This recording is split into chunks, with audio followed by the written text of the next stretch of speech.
Okay, welcome to the Voice of God. So, ladies and gentlemen, yeah, Larry Zuka, permit us to play his music. And thank you, Larry. Take it away. Yes.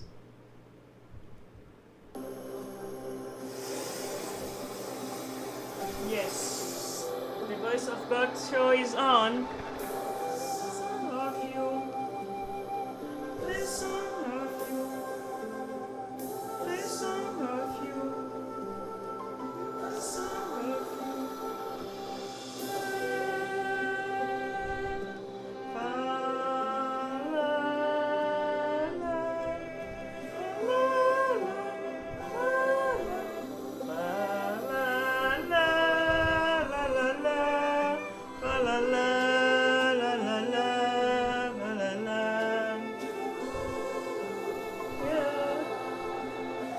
When I wake up in the morning and I look out through my window, I see the sun, I see the trees, and the bright blue star, and the birds chuckling away as I lay back with my eyes closed. I take a deep breath and I sing to you. The sweetest thing I came to know is the singing of thank you. What a melody I came to know, singing of you. What a melody I came to know, singing of you. What a melody I came to know.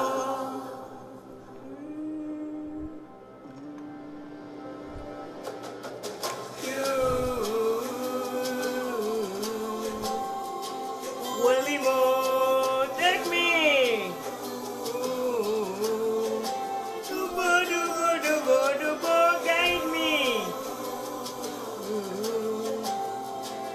Willie Mo.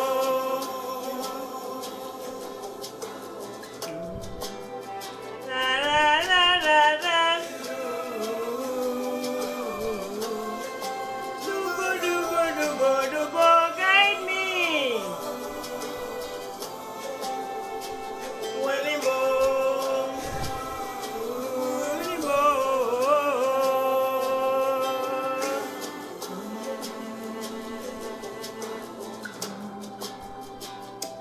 When I wake up in the morning, I look out through my window, see the sun, I see the trees, and the proud blue star, and the birds chuckling away as I lay back with my eyes closed, singing deep breath as I sing with you. The sing I came to know, and the singing I thank you. What a melody I came to know. Eva, what a melody I came to know, singing of you. What a melody I came to know, singing of you. What a melody I came to know, singing of you. What a melody I came to know.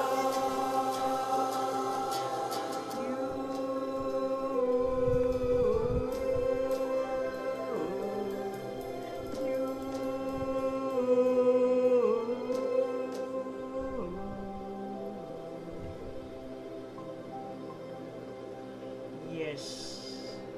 Yes.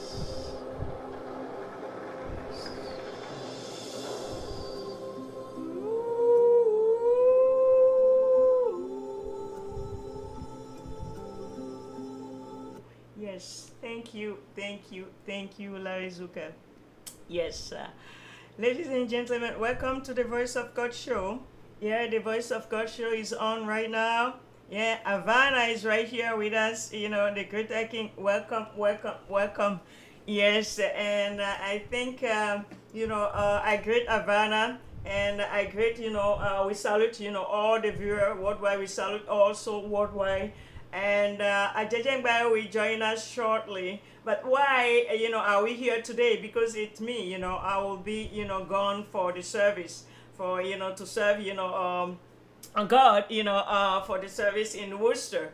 And that's why, and then thank you, Havana, Greater King, to let us, do the show today. And Ajajengbai too, allow us to do it today. Although Ajajengbai, Saturday is blazing damn highly busy right now, but he will take a moment, to join us because he's the one who requested to bring, the moment topic, on. And we salute you, all the gigantic master. We salute, all the wonderful egg master, especially, egg master, egg master Harold Clemp, Joan Clemp, I salute you. Thank you, thank you, thank you. If you don't count on anybody, Harold and Joan Clemp, you always count on me. Always count on me, everywhere, anyhow, every moment. I just, I'm grateful to you. I'm grateful to you for everything that you are poured to the whole universe. I salute, my Mahanta, the living egg master, Sri Dog Kuni, from the Voice of God show. We salute, Havana Master. We salute Emiagba, Keula. We salute all of you. And we salute all the spirits, that, Greater King salute here. We salute all the spirits, all the gigantic, being, or, worldwide. We salute you. Yeah, we salute, all the newborn baby, as, Ajajengbai salute them. Welcome on earth. And we are saluting, we are saying goodbye to all the soul also that is going back to their maker. Welcome back home to your own maker. Because this, these 2 days, I got a lot of, a lot of, remembrance, and I got, some soul who, are departing. As we are speaking right now, as we are talking to you right now, there is, some soul are coming on earth, welcome on earth, and some are going back, and then we are salute you. May the light, and sound be with you all the time, every moment. Yes, we are saluting, all the patients at the hospital. This shall pass too, okay, and what do we bring? What the show is all about today. Today topic, cherish your moment. What do I bring? What do I bring today? Today's topic is cherish your moment. And the quote, the quote, it's from whom? The quote, it's from this, I call him the legendary, Rodney Jones.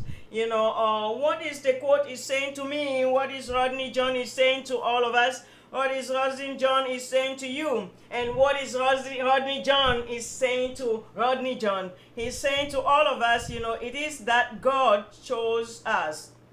It is that God chose us. Yes, God chose all of us. Yeah. And this life, this breath, this very moment is the divine gift. By whom? By Rodney John. From which book? From the moment of deciding. Yes. Let me read the quote again. Once again, the quote is from Rodney John. What Rodney John is saying to me, to you, to all of us, is saying, it is that God chose us. This life, this breath, this very moment is the divine gift. From Rodney John, the moment of deciding, page 9. Yes. Okay, ladies and gentlemen, we did the quote in English. Now I'm going to French, the French session. Ok, messieurs et madame, on est encore là, soyez les bienvenus, on est sur la voix de Dieu. Qui est la voix de Dieu? Tu es la voix de Dieu, je suis la voix de Dieu, nous sommes tous les voix de Dieu. Oui, on salue tout le monde, on vous a salué, Adjedjengbae va nous rejoindre, il est tellement busy. Pourquoi on est là aujourd'hui? D'habitude, on n'est pas là les samedis, mais demain, je serai quelque part pour servir Dieu. Donc, je ne serai pas là, c'est pour cela que je dis non.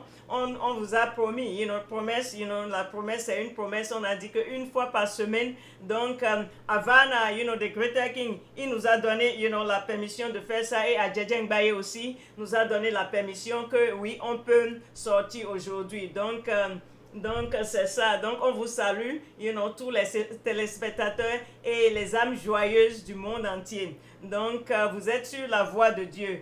Ok, le thème du jour. Le thème du jour d'aujourd'hui, c'est quoi? Le thème du jour est chéris ton instant.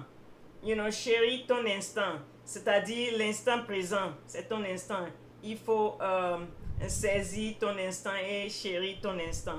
Donc c'est ça le thème du jour. Et la citation.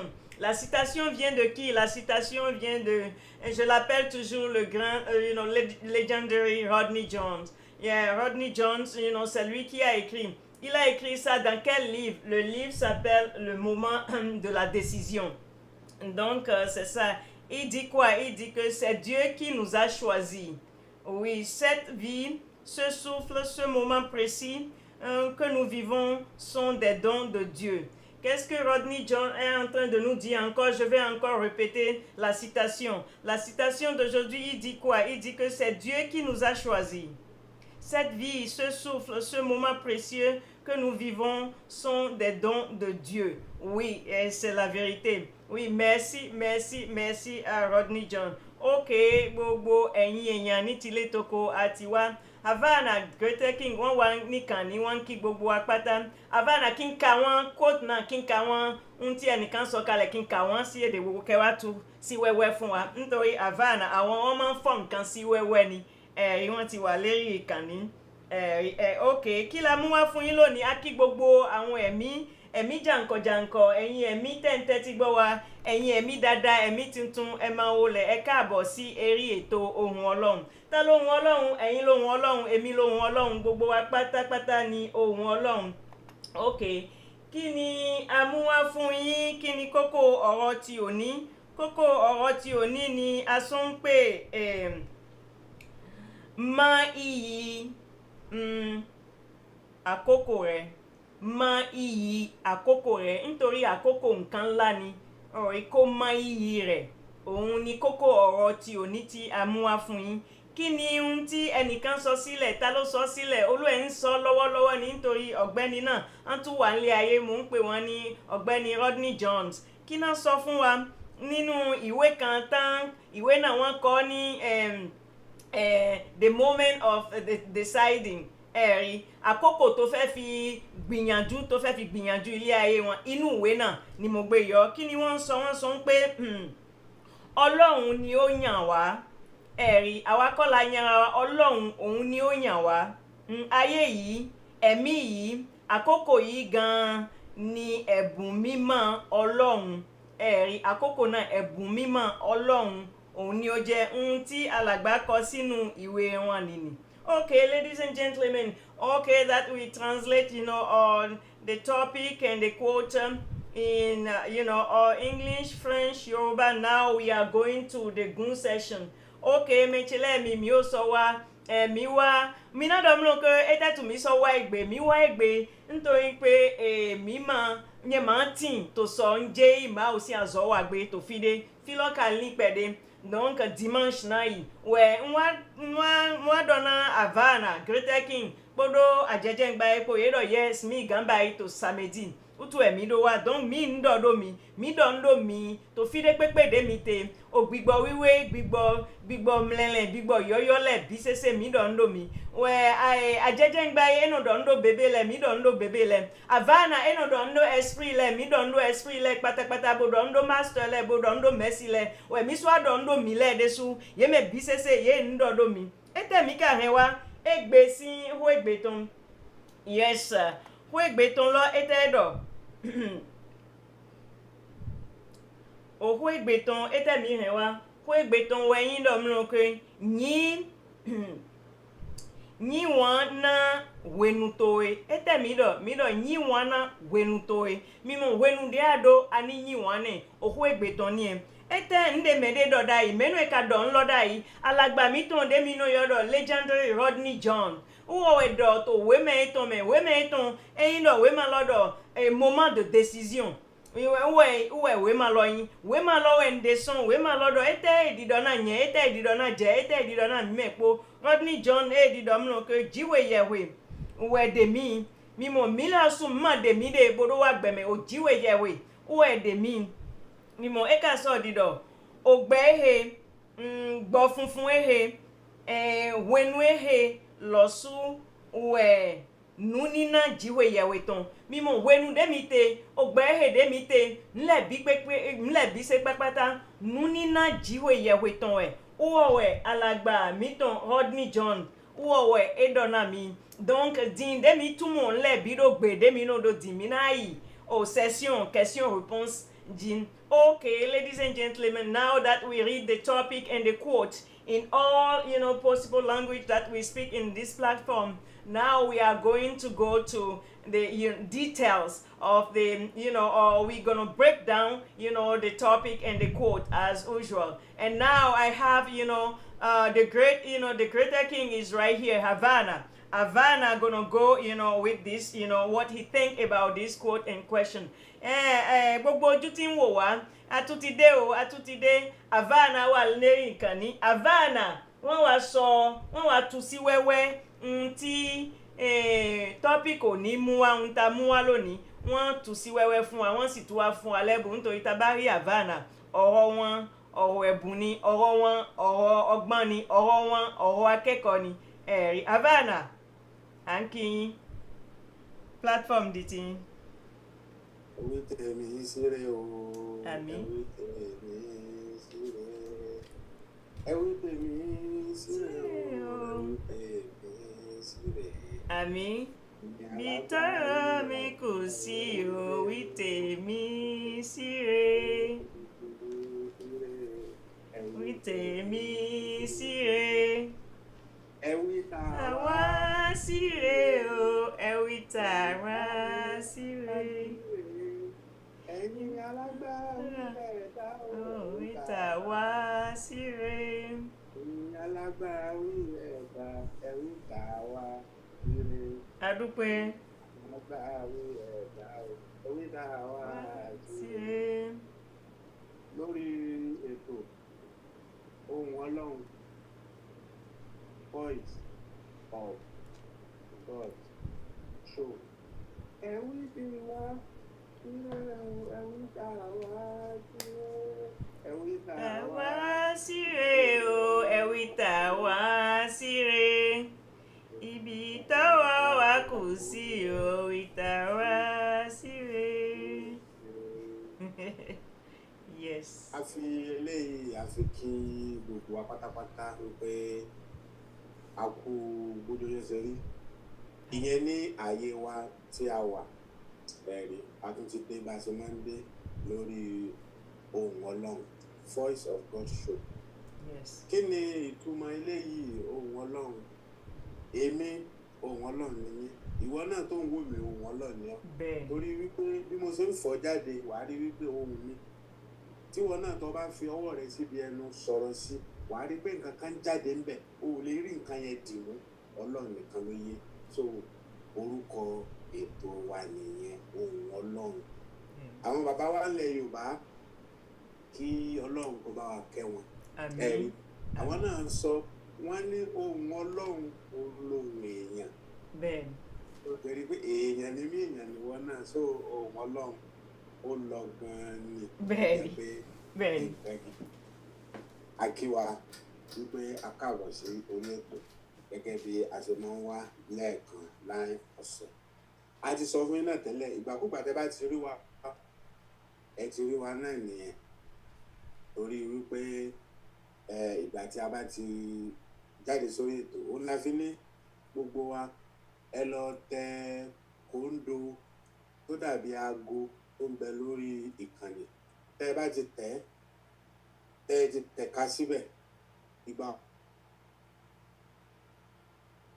afẹ́fẹ́ ẹ̀rí tẹ́ ẹ bá ti wà lórí ẹ̀rọ alágbèéká yín tẹ́yin náà wà lórí afẹ́fẹ́ ó máa gbé wá fún yín á fún yín ní àmì lẹ́sẹ̀kẹsẹ̀ pé ohùn Ọlọ́run Voice of God show wọ́n ti wà ní orí ètò kó tètè ya ara wa mú tiẹ̀ ó ń gbóná fẹ́lifẹ́li orí ìdílé akérògbò wa pátápátá. Àkọlé ètò tòní alákọ̀ọ́kọ́ a fi àkókò yìí a fi kí ìyá wa Rálẹ̀ Àtù a fi kí wọn wípé kí Ọlọ́run kó dẹlẹ̀ fún ẹni kọ́lọ́run kó mú ìpẹ́ burúkú àmín kúrò ní ìyá wa Rálẹ̀ Àtù wọ́n ti papòdà àmín tipẹ́tipẹ́ yes láti ọjọ́ kìíní oṣù kẹjọ ní ọdún 1988 yes ọ̀nà ni wọ́n ti papòdà abẹ́lọ́run kí Ọlọ́run kó bá wa tẹ́ wọn sí abẹ́fẹ́ rẹ̀ ó mú ìpẹ́ burúkú náà kúrò ní ojú àwọn náà ni ìyá olóòtú ètò Voice of God show yes gbogbo yín máa ń gbádùn ìyá wọn náà nìyẹn so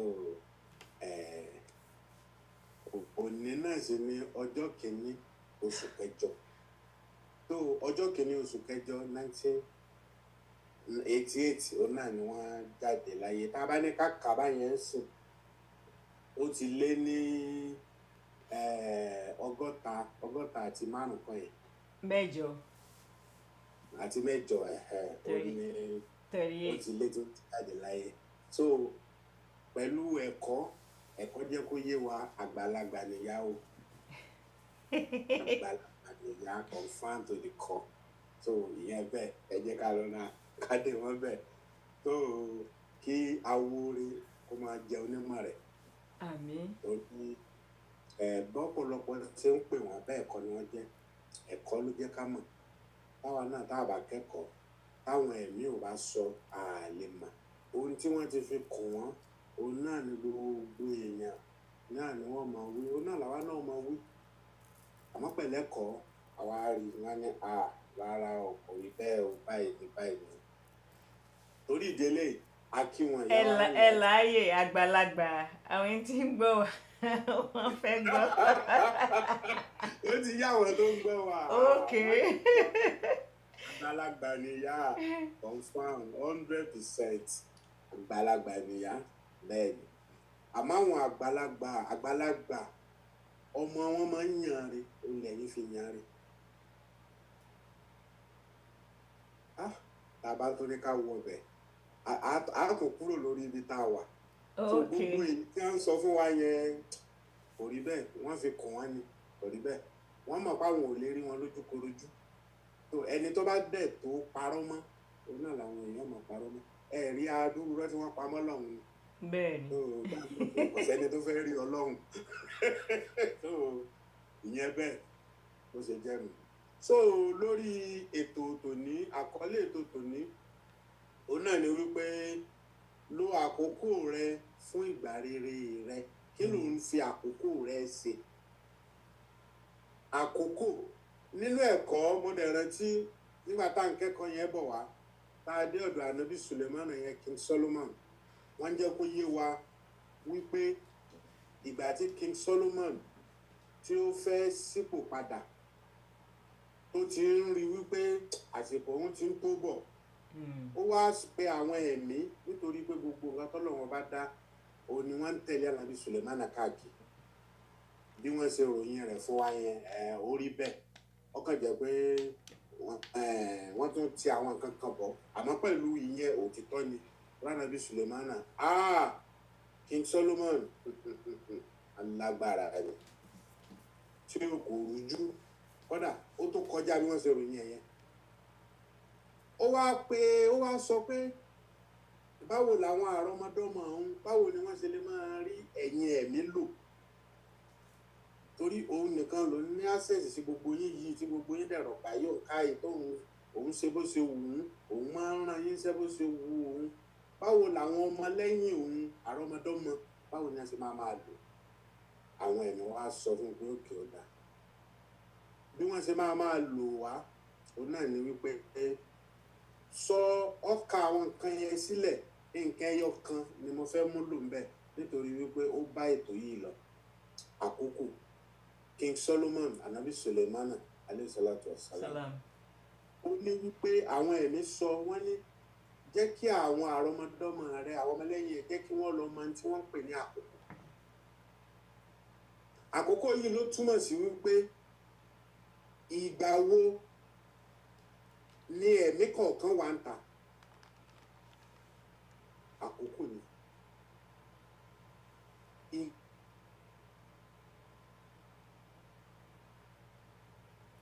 Havana freeze okay ẹ ti padà nísìn sky ni sky okay ẹ rí wípé tẹ bá wojú sọmọ náà ẹ rí wípé yes níbi gbogbo àwọn náà ni àwọn ni wọ́n ní oṣù yìí àwọn àgbàlẹ lóṣù yìí okay August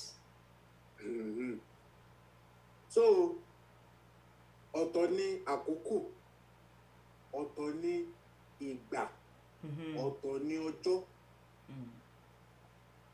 wọ́n wá ní lọ́mọ àkókò ìgbà tí àwọn ẹ̀mí kọ̀ọ̀kan wà ń ta ìyẹn àwọn tọ́lọ́run ti gbéṣẹ́ fún torí Ọlọ́run ti pín gbogbo ẹ̀ Ọlọ́run kọ́ ló ń ṣe nǹkan gbogbo àdúrà tó ń gbà pé Ọlọ́run gbàdúrà mi Ọlọ́run ó gbà àmọ́ tó bá fẹ́ gbòòtọ̀ ọ̀rọ̀ kọ́ mọ̀ lọ wà disappointed Ọlọ́run kọ́ ló máa gbàdúrà rẹ mọ́ Ọlọ́run ti gbá wọn kan síbẹ̀ o. Exactly hierarchical order. òfin tó kọ́ lọ́ọ̀ mọ́ so àwọn yẹn ni wàá wá mọ àkókò ìgbà tí wọ́n wà ń ta ó nígbà míì tí ọmọ èèyàn bá wá ṣàdúrà Ọlọ́run ṣàánú mi Ọlọ́run gbà mí Ọlọ́run ṣe gbá mọ̀lẹ́kà tó wà ń ta ń gbà yẹn agbára lòun ń pín ìwọ́dẹ̀ ń béèrè àánú ó ti takora wọn a máa wò pé eléyìí tó wà sẹ́ńsẹ́ kò eléyìí tó máa ń tó ṣe sá torí n tó ń gbé dání ọ̀tọ̀ n tó ń béèrè ọ̀tọ̀ ìgbà téyìí tó ń pín àánú wa ń ta ìwọ ń béèrè fún agbára ọ̀tọ̀ọ̀tọ̀ ní kó papọ̀ èyí tó ń pín àlàáfíà ìwọ ń béèrè àlàáfíà èyí tó ń pín àánú ló wà ń tà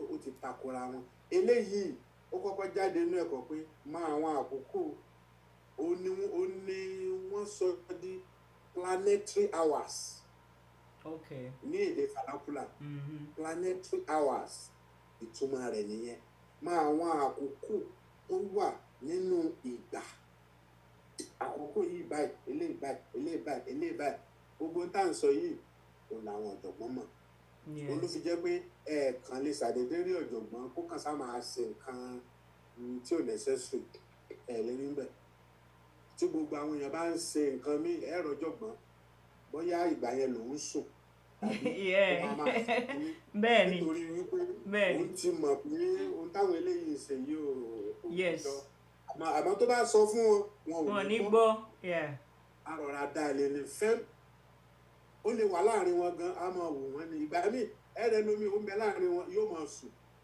àwọn yóò máa ní wọ́n ń ṣàdúrà lọ́wọ́ òun sùn yọ ààrẹ rẹ̀ planetary hours Saturn hour láwà náà àwa ní Saturn hour mo sọ pé ó fẹ́ gbàdúrà ó gbọ́ yìí ó gbàdúrà rẹ̀ wọ́n máa dànù ní náà wọ́n á ní ẹjẹ́ máa sùn jáde yọkàn máa sùn so ó la fi kí àwọn bàbá wa lẹ̀ Yorùbá àwọn bàbá yẹn ti ṣe gan gbogbo nǹkan pátá làwọn bàbá yẹn ti ṣe sílẹ̀ wọ́n kàn lọ mú ni àwọn bàbá yẹn nínú orin wọn gbà náà tí wọ́n máa ń kọ wọ́n ní wípé jí kòrò rí wake up in the morning brush your mouth wẹ̀ kí o mọ́ go to bathroom bath very well and make yourself clean. Gé èékánná rẹ cut your nails your nails. Don't let it be dirty. Be clean. Clean your nails. So, jíkòrò ní ìwẹ̀ kí o má gé ìkaná rẹ. Gbá àyíká rẹ. Clean your environment. Yes. Jẹ nǹkan tó dára lásìkò. Má jẹun jù. Eat better food. Don't eat too much. Too much. Oh my God. Father, over bàbá yìí. No. Mo dìde, mo salute wọn, mo salute. Àwọn bàbá yìí wọ́n ti parí everything. Wọ́n ti kó gbogbo ẹ̀. Yeah. Orin tá a máa ń kọ nìyẹn. Nígbà tá a wà ní ilé ìwé alákọ̀ọ́bẹ̀rẹ̀. Yeah. Wọ́n ní kí kòrò rí wẹ̀ kí o máa gé èékánná rẹ̀. Gbá àyíká rẹ̀. Jẹun tó dára lásìkò máa jẹun jù. So gbọ́. Máa jẹun jù. Máa jẹun jù. Kí o máa gé èékánná rẹ̀. Gbá àyíká rẹ̀. Jẹun tó dára lásìkò máa jẹun jù. So gbọ́. Máa jẹun jù. Yeah. Kí ni wọ́n ń jẹ́ pé wọ́n ń gbà yẹn?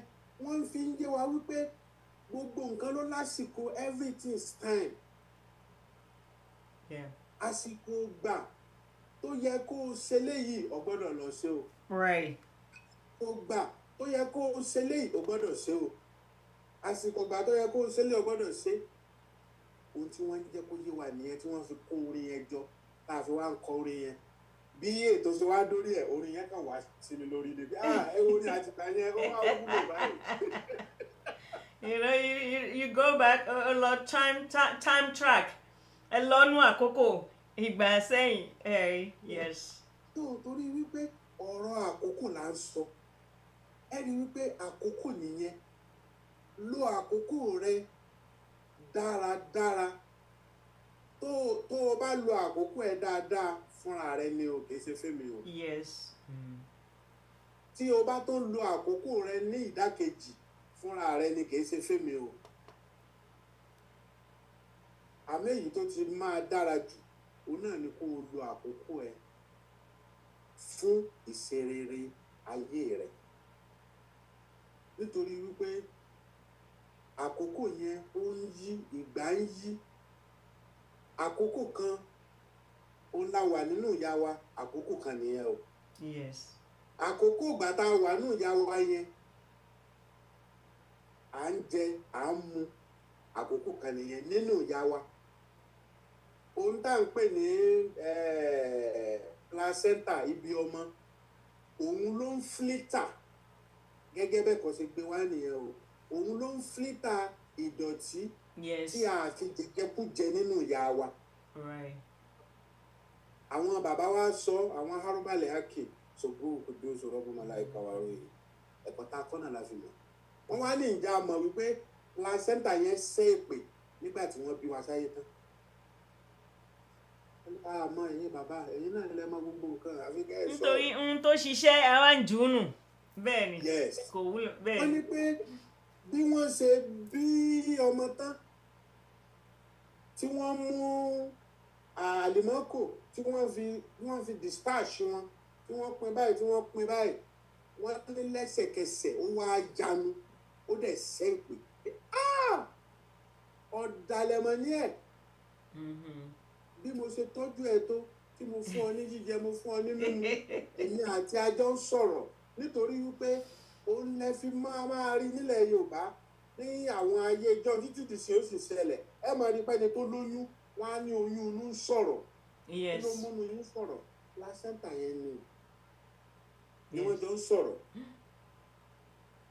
èpè tí placenta oníkálukú wá ṣẹ́ fún oníkálukú ọ̀tọ̀ọ̀tọ̀ ní kò papọ̀. Havana mo tún fẹ́ sọ ọ̀tẹ̀ ń sọ òótọ́ ni mo tún fẹ́ sọ ń pé èmi rántí ìgbà tí mo wà lóyún mo máa ń sọ̀rọ̀ fún ikùn náà nísì máa ń dáhùn ó lè ju ẹsẹ̀ ó lè àbí mo àwọn ọ̀rẹ́ mi máa sọ fún wọn kí wọ́n yìí fẹ́ gbọ́ ọjọ́ kan mo wá ní òkè mo fẹ́ sọ nǹkan báyìí ní olú ẹ̀wọ̀ mo ń sọ kí náà ikùn náà sì ó tapá ó ṣe kínní ni ó dáhùn ni ìyá náà wò mí títí ó ní àmọ́ nǹkan lèmi ò ní pé mo ní mo máa ń bóyún sọ̀rọ̀ oyún mi mo máa ń bá sọ nítorí àjọ rìn káàkiri ni tòótọ́ ni tòótọ́ ni yes yeah.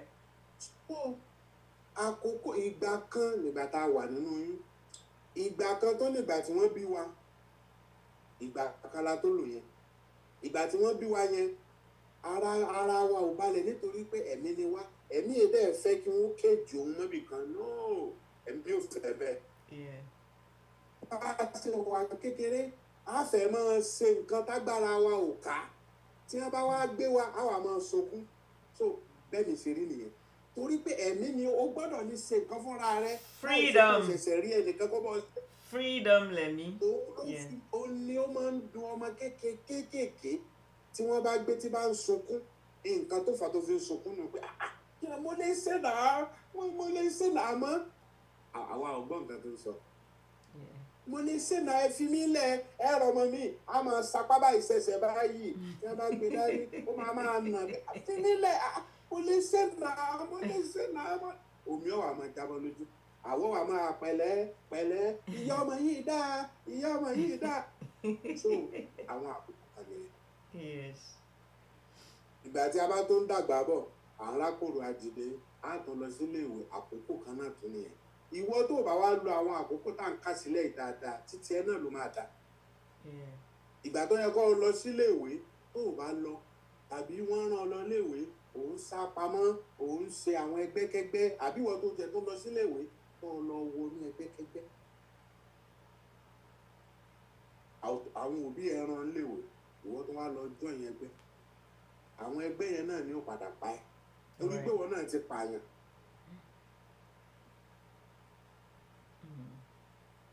Ìdí eléyìí ṣé ẹ kọ́kọ́ tún yẹn àbí. Yes, me too. Atupada ọ̀dọ̀ yes, Havana, yes, Havana, great, everybody, every soul, Havana, he gave us a lot. And first of all, he great, every viewer, all of you, he say that, may, this moment, found you well, wherever you are, and may, this moment give you more of many moments, to use this moment, every moment in a useful, in a beautiful way. And first of all, he, talk to all our viewers, say you can, go and, run the notification bell, to subscribe, I forget to say that. Thank you, Havana, subscribe. Then if we are, out, then you can get, the notification that, the Voice of God show is out. Then he, really, emphasis on the Voice of God show, because he said the voice, what is, bring my message out, it's not myself, it's a spirit, it's the voice of God. And he said that you are the voice of God, I am the voice of God, we all are, the voices of God. And then he, went ahead and talked about, he sang, and he was singing, the sing is this, bring, my, journey, to a useful and a bright, day. That was the song that he was singing, to greet all of us. And he was talking to, to greet my mother, because I got, I'm very special, being. I got two mothers, the one who put me and the one who really, take care of me. She took care of me, this woman, really. She took care of, all of us in our house. She's a big mother. And then one day I talked to the big mother, I say, why? Because, my mother, it's like, she can, be like a, child, for my big mother, but although, it's a little bit, my mother is she's not very young, but I can see that the big mother, she's the one who, coordinate, our house, our big house. We got a big, very big house. And then, my dad, has a many, wife, because they want to enter this, Mashudi house, because he's a wealthy man, and he can take care of everybody, every family. Then every family are giving wife, woman to my dad. And then one day I talked to my big mother. I said, why did you don't run away? Why are you cope with, everything that, your husband bring home? And she laughed. She laughed and she said that, yes, she did run away.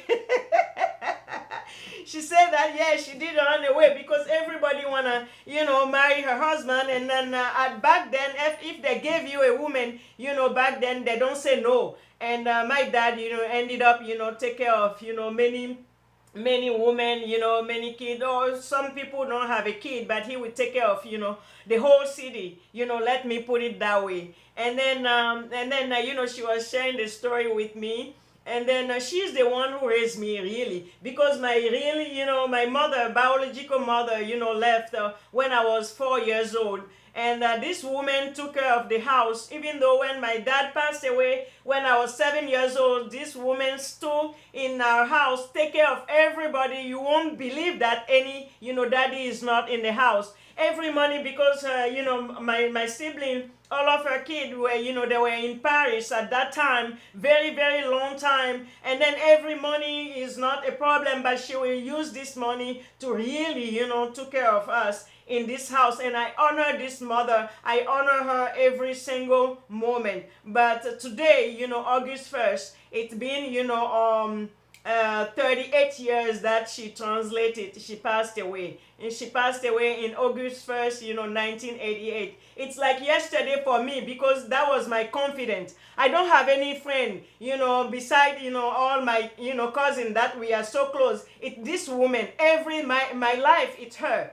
We can fight, but if she didn't see me, she won't be at peace. If I didn't see her, if I went to school, she will be waiting that, if I come back, because I make her laugh. I laugh. I even tell her that I'm going to buy her a plane when I grow up, but I didn't do that, but I always, protect her graveyard. I always, people as we are talking, they clean up her graveyard for me, every single moment, in that country, in Benin. That's, my legacy, that's my love for her, because, she's a very great woman. I never, she's a very great woman like myself, because she's the one who make me, who I am. She's the one who tell me that I'm not like other kids. She's the one who tell me that I'm very special. I cannot lie. I cannot cheat.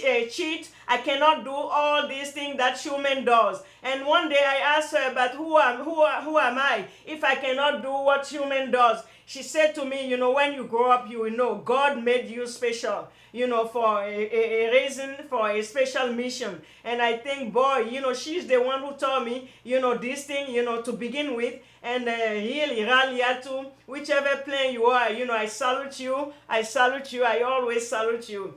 And the only thing we fight, is when she knows that I always dressing up. And she told me that I am, our father heart. That, the father, when I was born, you would think that daddy never have a kid in his life, that the love was too much, and she would tell me, when I dressing up, I don't go out, but I always dressing up at home. And she would say to me, where are you going? I said, no, I'm enjoying myself. And then when I go to school, I have my khaki, were very special, I would tailor it, very special pocket, and I wear always high heel, and then she would say, oh, don't break my, floor. That's where I get mad at her. And I would say to her, I won't eat your food for a month. And then she will be begging me, and to tell you that, some women, some beings are very good people, are very good soul. This is Ralia, to this woman are very good. And she took care of many kids who are not her own. That's why I respect her, I salute her. And she promised to my dad that she will stay in his house until she will pass away. That's what she did. I never saw her with any other man in my entire life after my dad, our dad passed away. Any other woman came, they just left, they left, but this woman stood there. It's a true lover. To find your true lover, sometimes it's a gift, sometimes it's not gift. I learned a lot from, my I call her, big mother. my big mother, and she always tell me that I am her biological, daughter, until, age of 12. And I saw the reality, I found out the reality, but my love never changed. I always love her. She's always in my heart forever and ever. Yes, yes. And then she's the one who let me know who I was. And she would tell me, you are here to tell the truth all the time. You are here to do this. And sometimes it was painful for me back then. That's true. And one day I remember my sister, stole something.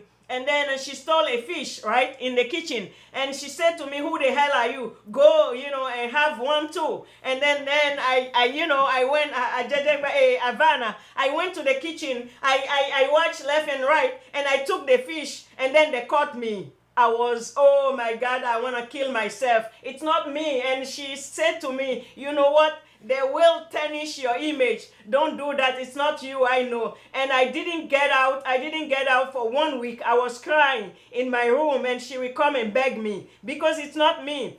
Somebody pushed me to do it. And she said, you see, you are very chosen for something. Yeah, she's the one who make me, understand who I was. And I just, opened this, little story about, my lover. I have all my lovers are not on earth. I have some still here, but a lot of, my true lover, my dad, this woman, Raliatu, but they are always with me. That's what I can tell because I smell their perfume. When I'm about to get angry or something, I just smell everybody perfume that I knew that they love me dearly on earth. That's what it is. And Havana talked to, she great, my mother. She greet her for me, in a majestic way, that because she translated in Islamic way, as we are talking, today, they did a lot of, Islamic, prayer for her, and I've done this, every single year. I did it, but many months, I have her in my heart, in my huge chant all the time. And Havana graded her for me. I was so happy. I was so, mesmerized, with what she did, what he did say, about, my mother. This was, she is true, my mother. It's not about blood. Sometimes people will say blood. Yeah, when you surpass blood, it's all about love, divine love, this gigantic love that we cannot comprehend. We cannot comprehend, why do you love, this person so much? Why do you love that person so much? It's because of many past life of, love, bind, that's what it is. And yes, I greater king, after, greeting my, remembrance of my, mother, and she's he went ahead and said to people that, don't misuse your moment. Your moment, it's what, the King Solomon, when King Solomon, they say King Solomon was blessed by many things, including the spirit. And King Solomon, said to those spirits, say, how can I, left this legacy to all my people, if I'm no more, the time that I won't be more on earth. And those spirits, or talk to King Solomon, say that, they gave him many things. Among them, Havana, the greater king, said that, King Solomon, they gave him the moment.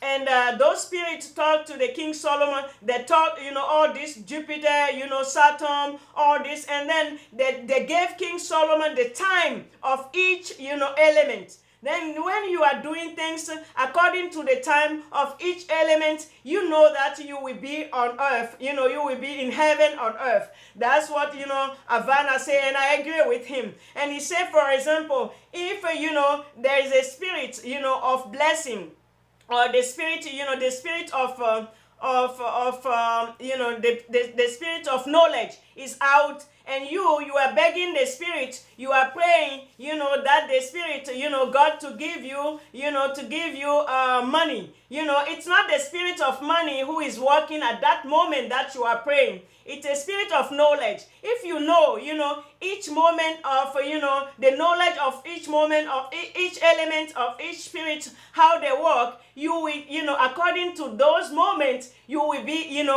asking them, what you need to ask them, because you can't ask the spirit of blessing to give you, or knowledge. You cannot ask the spirit of knowledge to give you blessing. Each, spirit has their own department. It's like when you go to the office, you see, the boss, and you see all these people in each department, handle, the business and all the affair. And that's what, Havana say, that's what I say to you all the time, that God is not in the lower world down. God, made everything ready, made everything finished, and he put the hierarchical order, meaning that, every department, it's assigned, but, those spirits to work on. And if you know the department of each spirit, but this knowledge you have to, it's not free. You have to go to school.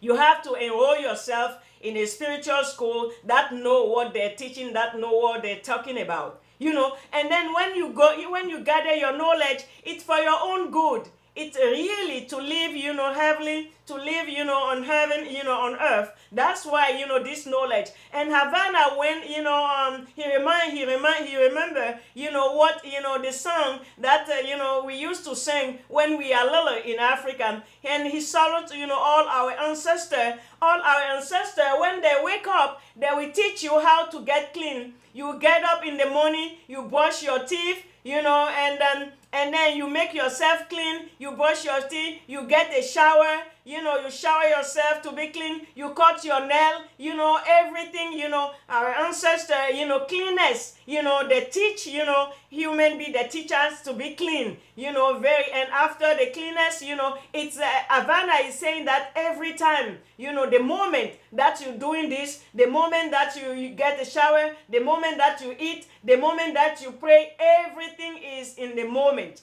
right? And that's what Havana is trying, to break down. You see, he break down segment by segment. And he went ahead and he said that, when you do things in the right moment, then it's a blessing. Then you will see, the fruit of your labor right there. Because you know the moment. And he said that sometimes when people go to a prayer place, but you see certain knowledge people, they don't mingle like that. Even though when they're, in the crowd, they just laugh. Because when you are praying, you are asking for something. You are asking for, maybe you are asking for joy. And the spirit of, healing, the spirit of, healing is out. It's not the spirit of joy that you should ask him at that moment. And the knowledge people, they just laugh. And people will wake them up. Why are you sleeping? Or they're praying, you are sleeping. Because what? Because there's I can sleep when the wind blow. Because all these knowledge people, they know the time of each, element of each moment, to ask for spirit of that moment, to really, give them what they want and bless them with what, they're out to bless people with. That's what, Havana, Greater King, tell us, and that's what this is. You can see that, in this platform, we don't sell you anything anyhow. We are not even here for any business to sell. We don't sell anything. We just give you, the knowledge that we learn, from for so many lifetime. Because it's not this lifetime that, we are gathered this knowledge. And then that's what, I just greet you, thank you so much, the Greater King, for give us this knowledge and for give us this gift. Thank you so much. Okay, messieurs et madame, comme Adjedjen Baye n'est pas là, je vais vraiment traduire ce que Greater King nous a dit aujourd'hui. Un instant.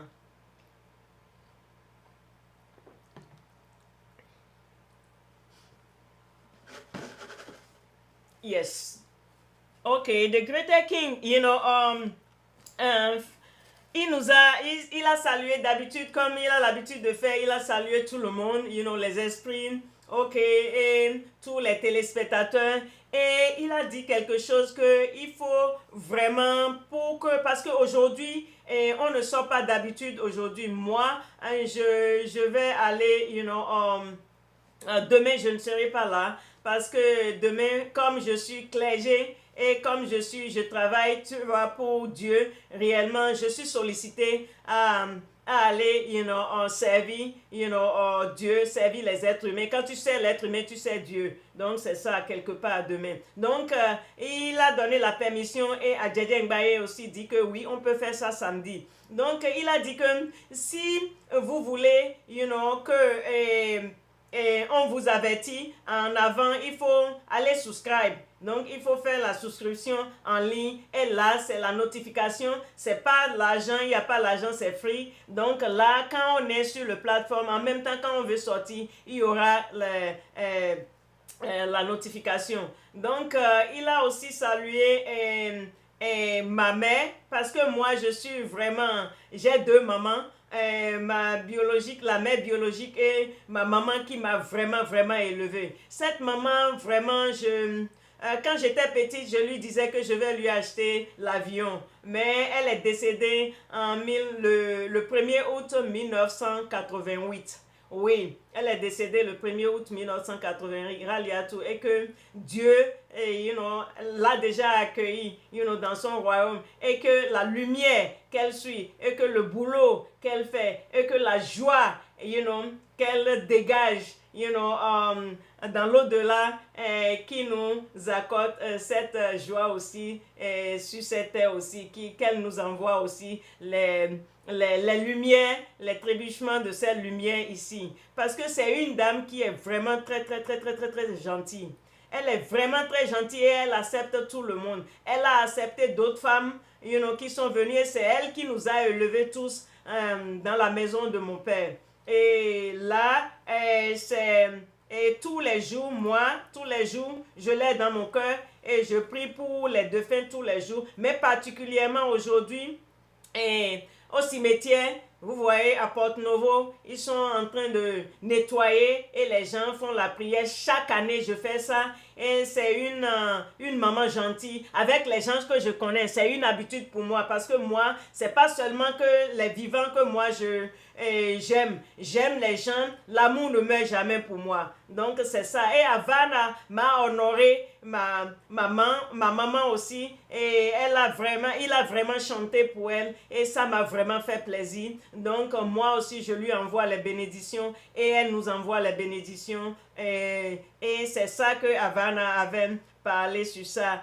En grosso modo, je ne vais pas aller trop loin sur ça. Et maintenant, Havana nous a parlé de présent, de moment. C'est-à-dire, le thème du jour, qu'est-ce qu'on vous a amené? Chéris ton moment.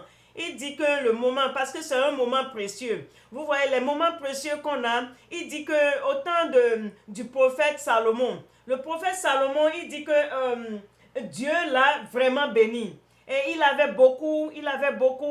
eu à faire et l'histoire continue du prophète Salomon. Il dit que maintenant le prophète Salomon a demandé aux esprits, vous me servez. Tu vois, on l'a servi pendant des années, il dit que quand moi je vais quitter sur cette terre, qu'est-ce que les legacy, qu'est-ce que je peux laisser aux gens, à mes enfants, mes progénitures, qu'est-ce que je peux les laisser? Et les anges lui ont dit que ce qu'on peut te conseiller, parmi tout ce qu'on t'a laissé, mais ça là c'est très important, c'est le moment.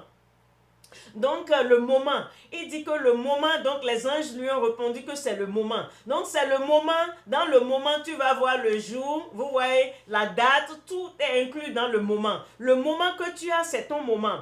Et il a dit que le moment là, donc quand tu connais le moment que les planètes sortent, par exemple Jupiter, Mars, quand tu connais ces moments là, ce sont les moments de la bénédiction.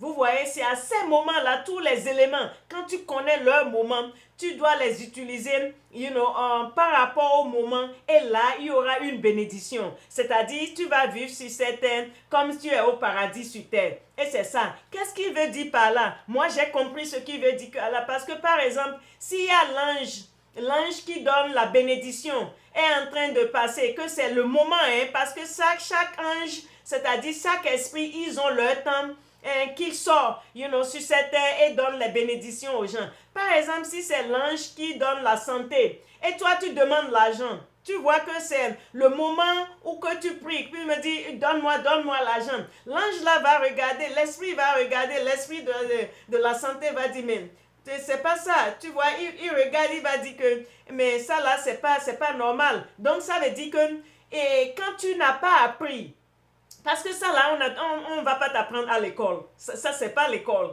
Vous voyez, ça c'est les écoles spirituelles qui connaissent les moments, parce que c'est les moments qui font tout sur cette terre. C'est les moments.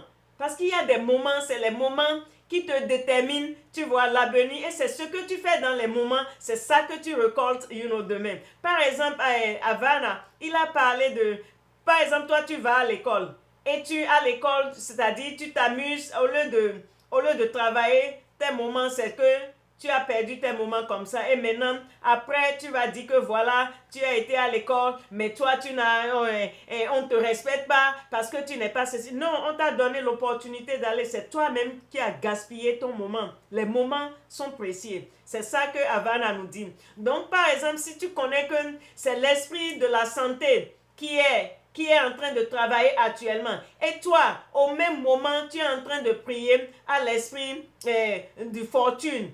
Vous voyez que ce n'est pas les mêmes choses. Donc, c'est ça. Alors que tout ceci, c'est les détails des enseignements. Vous voyez, quand on vous enseigne ça, voilà, ce serait comme, de rêve. Vous rêvez sur cette terre. Alors que parfois, il a donné un exemple que parfois, il y a des savants qui sont au milieu des gens, mais quand ce savant-là vous donne des enseignements, les gens n'écoutent pas. Parce que peut-être que le savant-là est très simple, il n'a pas il n'a pas, c'est-à-dire il ne s'est pas présenté comme un grand monsieur, les gens ne l'écoutent pas. Et voilà, parfois, autour d'eux, les gens sont allés à la prière et les gens demandent des choses, le monsieur dort. Et les gens disent, mais toi, réveille-toi, pour demander, mais il va sourire. Parce que lui, c'est qu'au même moment que tu demandes ce que vous demandez, c'est pas l'esprit de la prière qui accepte la prière, qui accorde la bénédiction. C'est pas cet esprit-là qui est en train de travailler à l'heure là, au moment là. Vous voyez? Donc, il dit que, bon, celui-là, le monsieur, parfois, on voit qu'il dort. Oui, il va dormir parce qu'il sait que vous êtes en train de se perdre. Donc, lui, il ne va pas perdre son temps. Vous voyez, à faire ce que vous êtes en train de faire. Donc, c'est au dans les moments là. Et moi, j'ai rajouté que I can sleep when the wind blows. C'est le maître qui a écrit un livre comme ça. Parce que quoi? Parce que toi, tu connais ton moment. Donc, maintenant, il y a le huracan qui vient. Huracan vient, tout le monde court. Et le monsieur, il dort tout peinard. Les gens sont allés la taper à cette porte. Que, réveille-toi. Il y a l'huracan, il dit que je peux dormir, I can sleep when the wind blows. Parce que lui, il a déjà arrangé tout ce qu'il devait arranger. Donc, c'est ça le moment. Vous voyez, et Havana, il nous a donné, c'est ça, il nous a amené que vraiment, il faut pas gaspiller et il faut pas gâcher, ton moment. Les moments sont sacrés, le moment présent là, c'est là que tu construis beaucoup de choses. Donc vraiment, merci, on va remercier Havana, merci beaucoup pour tout ce qu'il nous donne parce que c'est plus que l'argent, c'est vraiment plus que l'argent. Knowledge is more than money. Parce que quand tu connais vraiment, c'est ça qui va t'ouvrir la porte, ce que tu veux. Donc, thank you so much. Merci à Djadjemba. Ok. Mechele mi mi osowa. Ouais, nde mi hewa na mi pato. Uwe ido mnoke mina tumo nwe Havana. Edo do topic heji. Edo jema he wenu tu bleblo. Amo wenu lo eto précieux. Wetu edo iflen edo gbena mele. Bodomlo que mini notification ran mini yi. Bo iran notification do. Ni mido show gande pepe men. Ni Voice of God show janwa gande pepe men minamo. To notification et que ema yi kwe c'est free we. Mi bay non blondo mon non mi mansi ho memblo.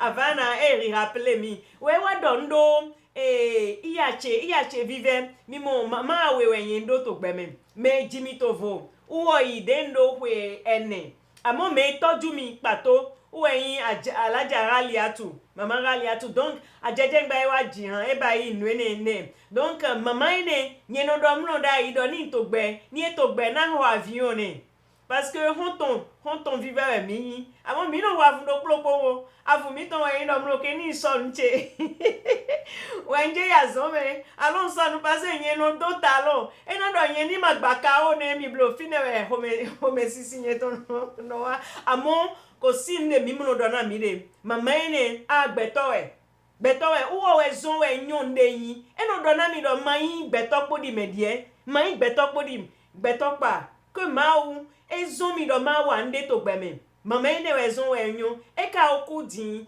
e ba imatin to 1er août 1988 1980 e ba 38 ans mimo mama ene wo etoju mi me bi se papapata we jude mno ado hone do amaka hon parce que alaji ba ipato ye no ize yon wa na we amaka hon we do emi sa kuku hon we mi do ho we ndo ete do yeso le kone mi parce que tant lo me mi mo mele ye no famille ye no bio ede me donc c'est ça maman dagbe we kaka edo ku maman sunde to egopon edo iya edo kaka de aswemi ton ku emi na toju nde jodo le bi pe nde jodo papata mo e uwo we kanu toju etoju me bi sese etoju me bi ya ene nyeno gbadua ne tout temps no ji hane we egbe chaque année yeno ibai tombo eton jinami ati chaque année mele no bai prière ne na mino manu donc uwe no bai mi modo won mlovo ni wane e ka ni wana mi titengbe mi mo uwo we no do na mi do mlo ko mayi gbetopa ma uze mi wa do ma wa zonde lewe no ma gan bai nde mediele bi bai ni mele ajoje eno do na mi ma gan jajo ma gan do lalo ma gan bai nde gbeto le no bai uwo we do na mi do mayi gbeto ehu gbeto mimo donc mama ene nyede su papa din no anyon kode no do na mi le memoire eton le no awa donc enewe ajeje avana ekpa gigo na mama nyen su pa gigo mama lo fleur de ho na mama die. This is the bouquet that I just bought for her, and then I light the candle, I put the water here. Oh my God, the candle just end right now. I got the candle that it's a rose candle. That's what I did for her. And I have a water for her because the water, it's the light, the sound. The water, it's the sound. And the candle, rose for her, it's the light and the flower. That's what I did last night. It's right now that the candle it's right now. It's for me. That's the way, to pour my love to her. No more, do mamanie. Donc ema nano kakana do to ai hagbeme eto ko echeme ati babache mimo ati medele de yin wana mi mo eyin no pagigo na mele ati mele bi sese papata chi omi ton lole po papata fide pepe de to monde lo to univers lo ma ona no pagigo lumière et son nano moye. Merci beaucoup. Donc avant na wa hodo de pagigo na mamache raliatu lawani Madame Chitou. Ne pa ki kone donc wa dom lo ko nye pepo avunde mi no ho e dom lo ko no sonu parce que ni ma je fide no sonu to wegbe wa na pon mi bro no fide nje no ma je fide ni wa je ya zome kaki chele special we ni do kaki wa do no do talon jan no do e na no yen ni ma gba ka o emi ton emi blo nka zizi zo ni podi me ma oze gbelo do alo mena donc ene lo e no do avumi to wa Avana mo son pe un temi pẹ̀lú alaja fi manja mama ali atuta fi manja yo ni pe se o son pe mo ma rìn bí kí má foka ro to mo ma rìn bí en tọ́lọ́run ti gbélé ayé fún ma foka ro mi o islamia mo ma ni o ma sọ bẹ́ẹ̀ báyìí o na ma ni o sha ti gun kò ní jẹun mi ní ìsìn mo ní bẹ́ẹ̀ ni my goodness, it's a good memory. I love this woman so much. We laugh, and if she doesn't see me, she will ask for me everywhere. Tí kò bá rí mi ó dẹjọ́ tó bá tún rí mi Kilo fatope. Wadami lanto moment kuni. I sing for her. I will be dancing. I will sing all the time. When I enter my father house, I will be singing. And then she will, I just entertain this woman. Yes. And then nde avana donye. Donc I mimonye po ahunja minoda. Donc I huwe minoda. Me mikano ho avundo plopo. We avana edogbe mama ene edogbe mama chenami. Edogbe yeah. Donc de dogbe to ewa do hodo au moment toi. Que moment toi ou est précieux. Donc moment là rien. Parce que moment mais ou est jour ou est jour date et au moment là mais. Donc moment ene e do ani rien. Ou est toi. Donc moment ene ewa do King Salomon lo minyo edo histoire d'agbe King Salomon. Donc King Salomon si toi ewa ki kambio do emi do nlebi di ete mi ganjo do na progeniture emi leton ni emi wayi King Salomon mondo na angel ile we angel ile do ne no minana we ndopo que moment we minana we parce que moment ene ni ye wa zon po moment ene etere yene parce que King Salomon eno do ho he élément le ni Jupiter Saturne minon eno do ho na planète ene le non e wa do mno ke enyo do na we do moment ene le ni planète Jupiter Jonathan moment eton nde no na uwo we je ni aton lobio amo ni Saturne ton moment ene ni aton lobio Saturne ton enanawe alors angeli de no ma àlàáfíà titon uwo we moment eton we je akawa di don angeli de no na àlàáfíà don ni na we kwe angeli ma kenu mi mo ndi avana doni anyo angeli do plopo si teme si moment ene ni anyo ama yi mede ni ba ile mede ni ba jede su papa anto moment le cho we ndi ato bibio an bio to moment ene de angeli lo titon mo e moment ene ena in benediction na we jede su an mo do ke ato alijana to teme mi mo nde avana nanye no moment we angeli le yena King Salomon. Donc King Salomon lo moment ene wo suwa jodo dai bodo minino pon moment do plopo bono bion do plopo parce que ma de mino di ma na minu ma mno na me nde eko bayi lebi mais e waze hierarchical order we indom no ni abio bureau de amo président amo vice président amo gouverneur amo mo we mauze beton dai na hierarchy do plopo donc ni aka akpon amon menu na akpon ene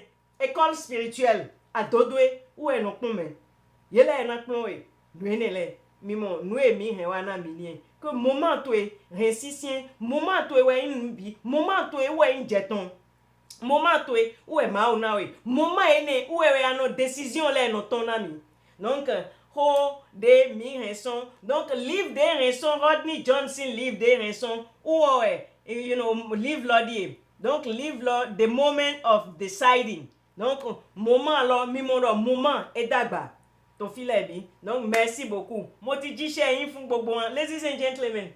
Now that we just translate I just translate what Havana the greater king said in every language possible that we speak in this platform. Now we are going back to Havana because Ajajengbae, he salutes you, he's great to you, but Ajajengbae, he's right now busy because he tells me that he wanna come, really, because he's the one who asked us to bring this, the topic similar to the moment out. But right now, I think where he is right now, really, he got a lot of, guests, in the kitchen.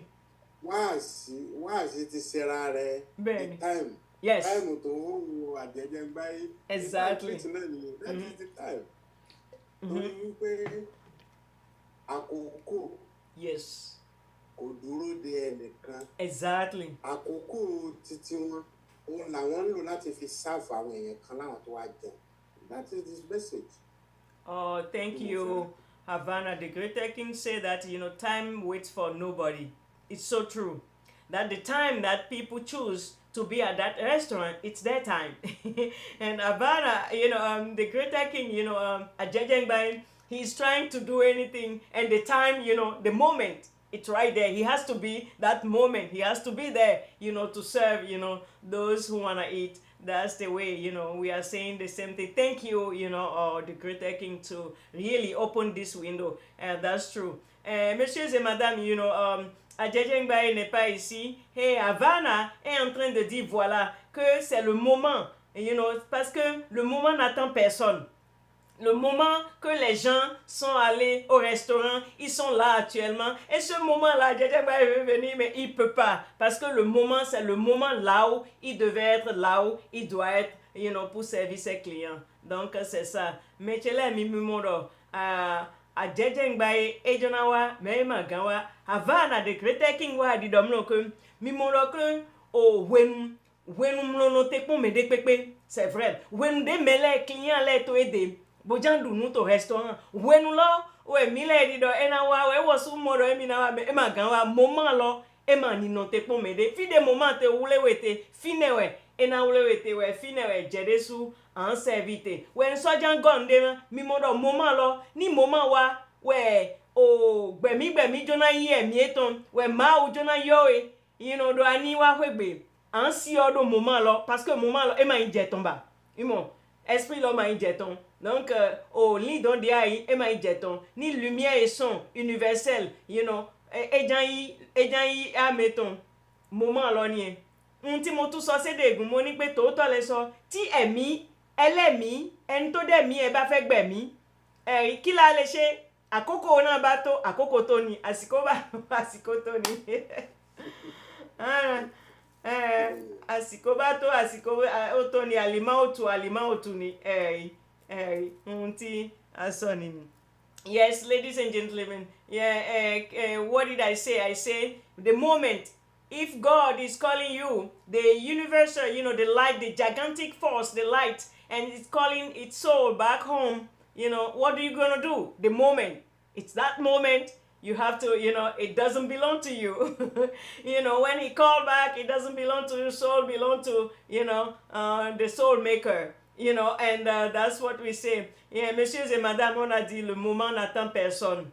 Si le moment, si Dieu appelle, l'âme doit retourner au foyer originel. Le moment vient, le moment, chacun a son moment et c'est ce qui va se passer, ça va se passer. Donc c'est ça, c'est ce qu'on vous a amené. Merci beaucoup. Ok, Havana, chez moi, Angbadoui. Okay. Àkókò yẹn ò tí tó ẹ máa go kí n la dúró yẹn kò tí pé. Yes. Ẹ ń ṣiṣẹ́ gan-an. Èdè mẹ́ta. Yes. Ó ti ẹnìkan ló pè mí lórúkọ kan ó ní ǹjẹ́ èèyàn lẹ́yìn ṣá àbí robot.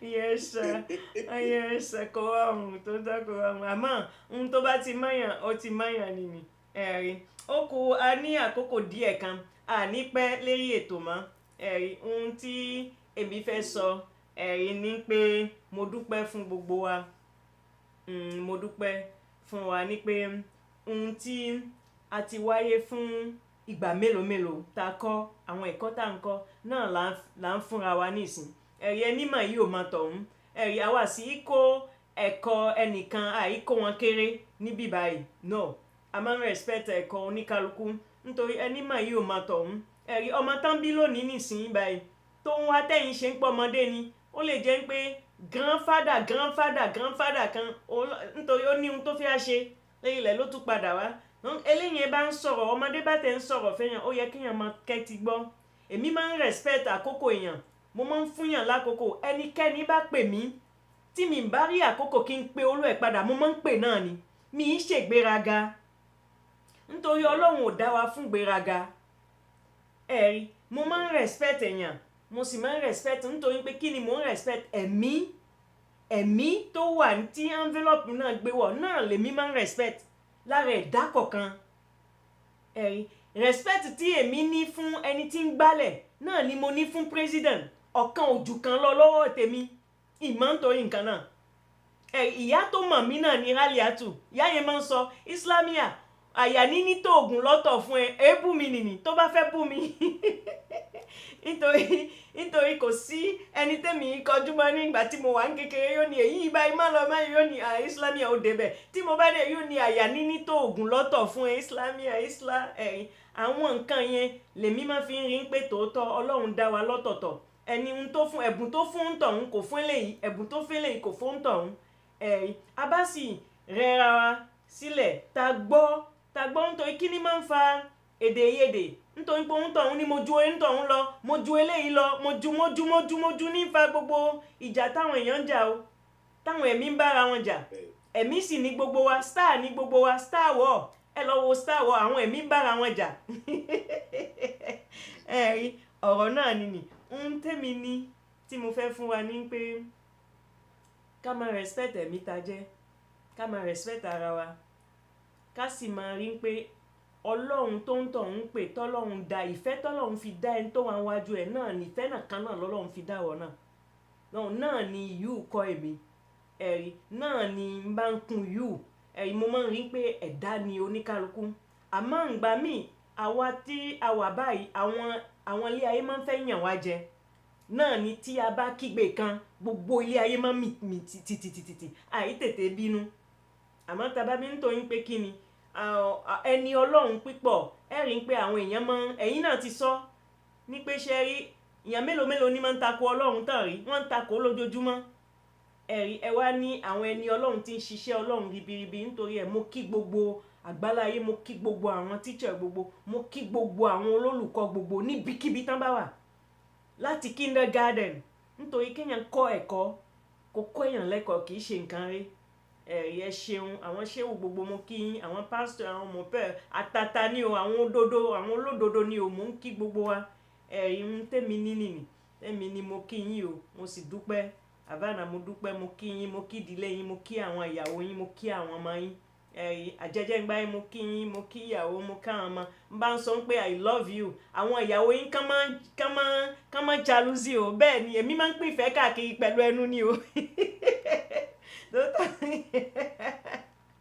nítorí ìfẹ́ ni mí ẹ̀rí ìfẹ́ ni mí February 15 oṣù ìfẹ́ ni mí kò sí nǹkan ọkọ mi máa ń sọ bẹ́ẹ̀ ní ọ̀rọ̀ tó bá jáde tẹ́ máa ń pe ọkọ mi ní pé ó tuntun sọ I love you fẹ́ ó ní bẹ́ẹ̀ ni máa ń pè kiri àmọ́ wọn à lè rí ohun tóun máa ń rí wọn à lè rí àmẹ́nu yóò fún yín nífẹ̀ẹ́ ní ó sì fún yín nífẹ̀ẹ́ tòótọ́ ni ẹ̀rí mi sọ I love you fún lásán mo fún ìfẹ́ ni èmi máa ń fún ẹ̀dá nífẹ̀ẹ́ ni ẹ̀rí ọlọ́run máa kọ́ wa máa ṣe o ẹ ṣeun adúpẹ́ o àgbètò ànípẹ́ lérí ètò ok ẹ fẹ́ túmọ̀ ohun tí mo sọ sédè yorùbá lámà lọ. yorùbá náà lè ti sọ. yorùbá ni mo sọ àbí ok ladies and gentlemen you see what I'm saying I just say that me I just love everybody because when I say I love I mean it I love I am love I was born in February 15 after Valentine's Day.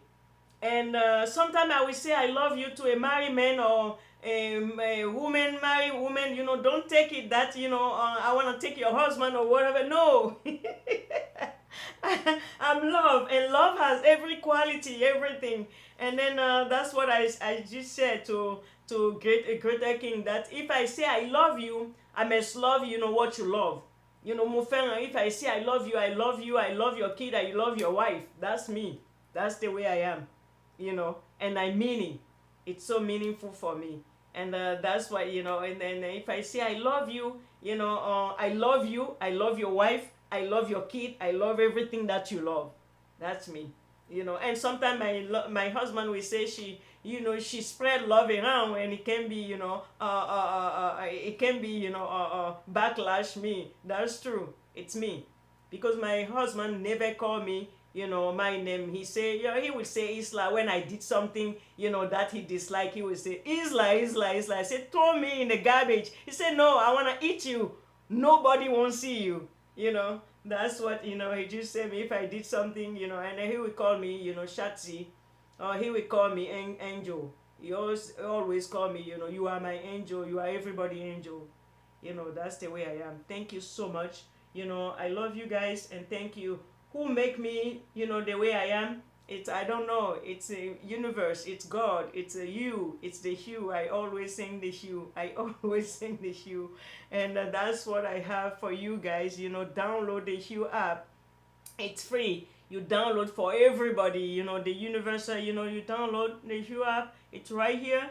You take your app. I download. It's free. Don't go where there is the money. There is not. It's free app, and you just download. What the Hue does. What is the Hue? Everything that you need to know. It's right there. You know, and that's what that's what I have. That's what I'm giving to everybody. Okay. Tout le monde, messieurs et madame, qu'est-ce que je dis, quand je te dis que je t'aime, c'est vraiment je t'aime. Donc, si je t'aime et que tu es mari ou femme, je t'aime, j'aime ton mari et j'aime ta femme aussi. Donc, il ne faut pas prendre ça personnel. Que Isla viendra arracher mon mari ou Non, je ne suis pas comme ça. Non, j'aime réellement. Quand je dis je t'aime, c'est que je t'aime, je vous aime réellement. Et qu'est-ce que je vous ai apporté, c'est le Hue. Et j'ai dit quelque chose aussi, que il faut vraiment qu'on se respecte. Parce que l'autre est âme, je suis une âme. Donc je ne suis pas plus grand ou plus éloquent que l'âme. Non. C'est ça qui fait la guerre. Parce que l'autre dit que je suis important. L'autre, c'est ça la guerre. Alors que Dieu a créé l'autre comme Dieu t'a créé, m'a créé aussi. Donc il n'y a pas, grand, petit ou whatever. Oui, on a eu des vies passées. On n'est pas les mêmes. Âme equal, physique, corps physique n'est pas les mêmes. Mais le plan de l'âme, âme equal âme. Mais le respect. Moi, le respect que j'ai pour le balayeur, c'est ça que j'ai pour un président. Il n'y a pas de différence. Parce que moi, je respecte l'être humain. Je respecte l'âme. L'âme que tu es. Pas le corps que tu portes. Non. Donc, c'est ça. Donc, le you, donc c'est universel. Moi, je vous donne le you toujours. C'est ça que je vous ai amené. Ok, mais tu l'aimes. Yetendo. Ndomlo que n'emi hewanami. Nye. Non respecté. Des respecté. Des présidents. Ati meto aiza. Ati meto. Oh, vavosa. Respect do polo yendo. Non, mais là. Et tout parce que l'indon do polo c'est vrai, mi ba igbe vovo. C'est vrai, mi to différent. To teji. Amon nyegon. Amwe yenopon. A ganyi président. Respect den dona président. Ou no dona meto a igbaza. Alo meto vavosa. Alo meto. Ou tu e nyi wana gbeto. Ni do nyi wana we nyi wana. Nwe a nyi wana. Le biwe. Ni do nyi wana asutu e. Ma do njazi asutu e. No. Nyi wana jekpo asitu e. Ata asutu e. Moe. Nka mini. Moe, mi se. Donc mini, wanyinyi, où est non construit nous. L'amour construit. Il fait ni man konkan, inu bibi man bankan je ni. Il fait na lolo nfi da wa. Ọlọ́run ma ko wa ma ṣe o, ẹ ṣeun àti ètò wa ti ń wálẹ̀. Okay, ladies and gentlemen, yeah. We come to the end of our show because I won't take much of the time today. Why? Because Havana, it's getting late over there in Italy, and me too. It's getting we about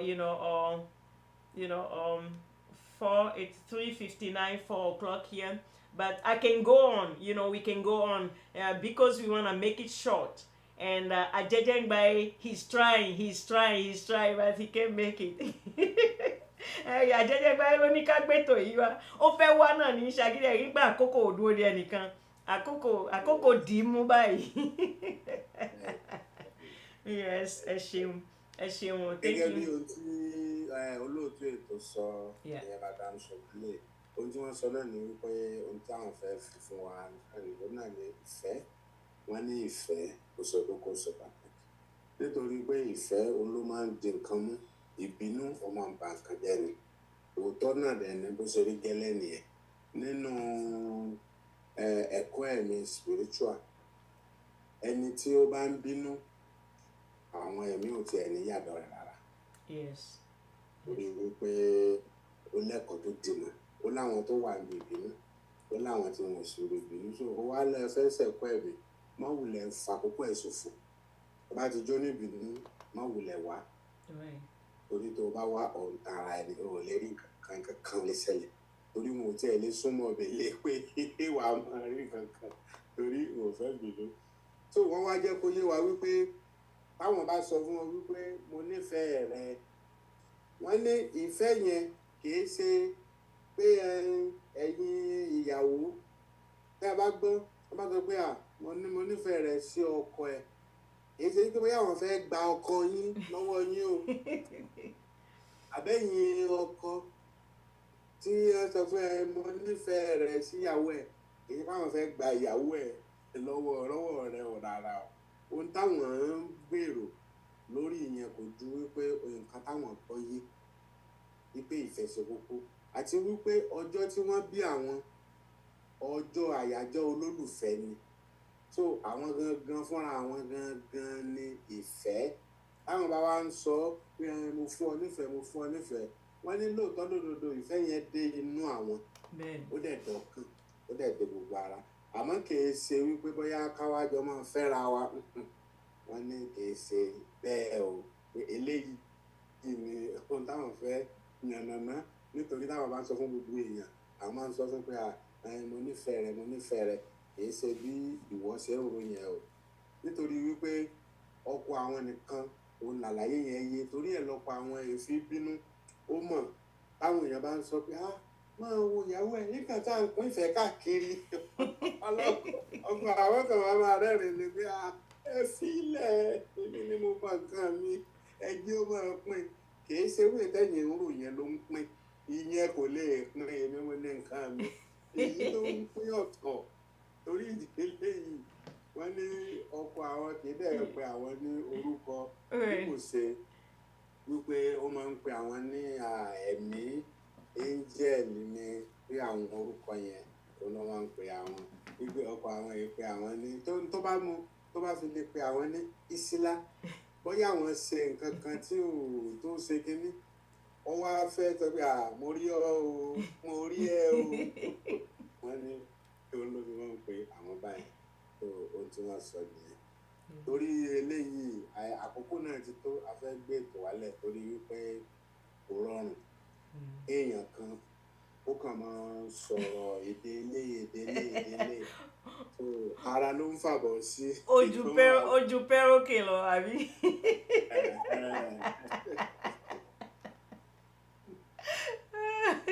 ọlọ́run ọba ọlọ́run dẹ̀dá oríṣiríṣi àwa náà máa ń rẹ̀yìn ara wa ọlọ́run máa kú iṣẹ́ o. Hello, Makusha. Yes, we just laughing that it's good to laugh about ourselves because God made every soul is very different. Every human. You can see some human like a Michael Jackson, the trailer they're dancing. You can see some human being they like to sleep. Some it's like to talk, right? Some like to eat, right? That's yeah. We are all all is well. All is well. Havana, thank you so much. I thank all the viewers. Thank you all the time. Thank you every moment. We thank you. We love you. We love you. We love you. We love you. Thank you.